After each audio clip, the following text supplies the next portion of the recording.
It's a scandal for you to eat with these people. Don't you know who they are? We've lived our lives honorably, made sacrifices to keep the law. They are thieves, whores, usurers, violent and godless people. And now you sit and eat with such people who spend their lives in orgies and perversions. I'm not come to call the virtuous to repentance, but the sinners. And they might enter the kingdom of heaven even before you. Listen, Master, if you go and eat with these people, they will contaminate you. The whole town will abandon you. James is right. James, the heart of the law is mercy. You can't!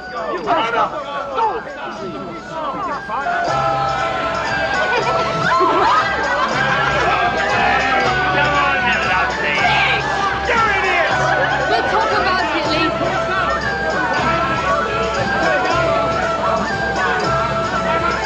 He's here.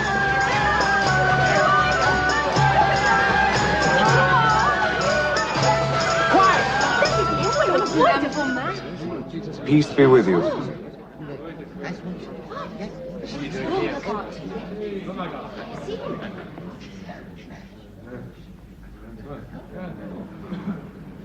Thank you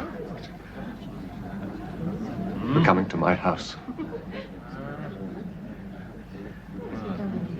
Rabbi, you are welcome. Welcome, Rabbi.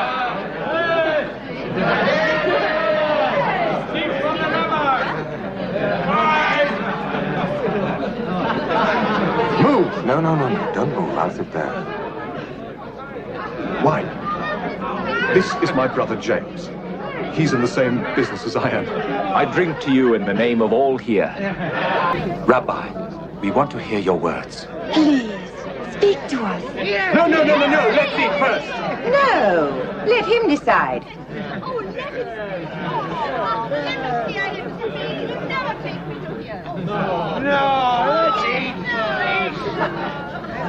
No.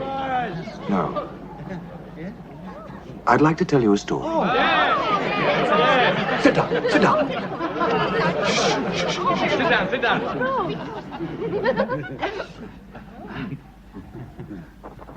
A certain man had 2 sons.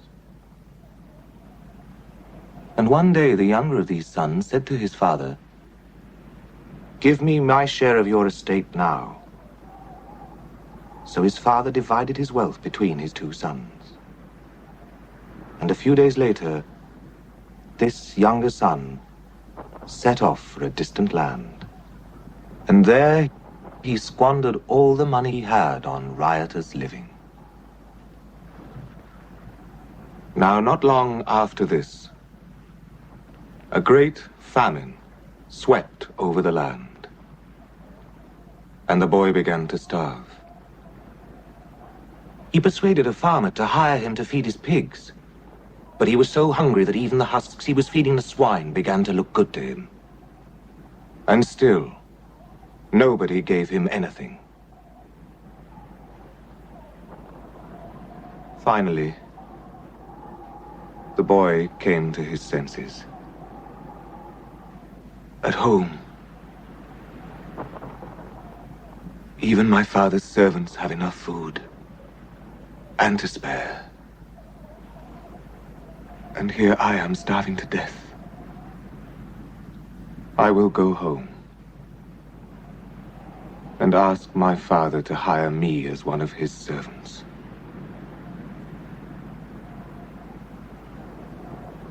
And so, he set off. Now he was still some distance from his home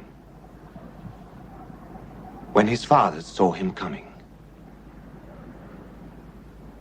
And he was so filled with compassion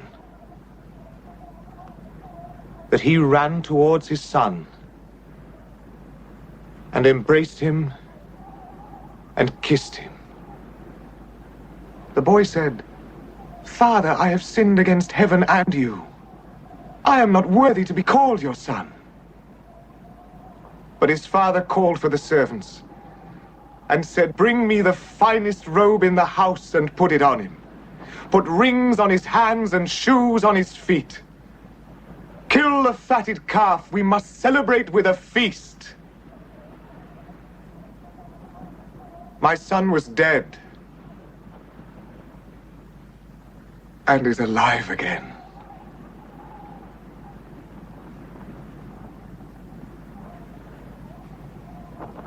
Now,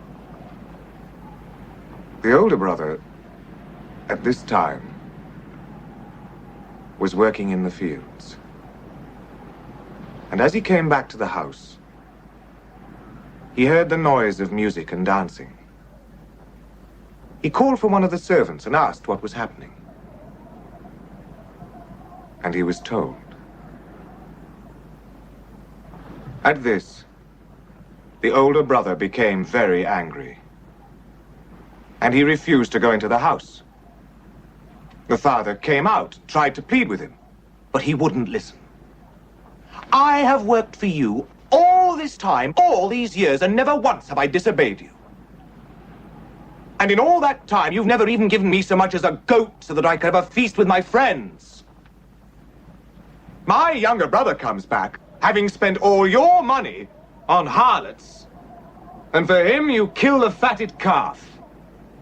Please, said the father. Please, try to understand. You are always with me. Everything I have is yours. But it is right to celebrate. Your brother was dead and is alive again.